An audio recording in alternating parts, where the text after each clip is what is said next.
Exodus chapter 3, God calls out to Moses from a burning bush. I've heard my people's cry. I've seen their suffering. I know their suffering. So I'm sending you. Go, I'm sending you. And it's the Israelites that he's talking about. They're enslaved in Egypt. But I think it's still very true of us today. There are still people hurting and crying out for life and for freedom. Recent polls say that like 40% of Americans feel hopeless.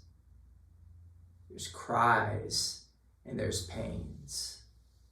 Frederick Buechner says that the place where God calls you is where your deep gladness meets the world's deep need, deep hunger. Where your gifts can meet someone else's needs, where you can help with somebody's suffering. That's the place to where you are called. And God is still calling.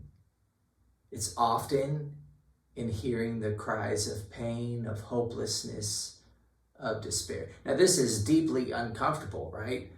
Most of us want to do almost anything possible to avoid pain, avoid suffering, our own or much less anybody else's.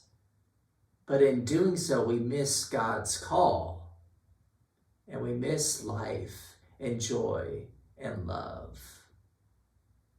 People are crying out. God hears and God knows. So God is sending us.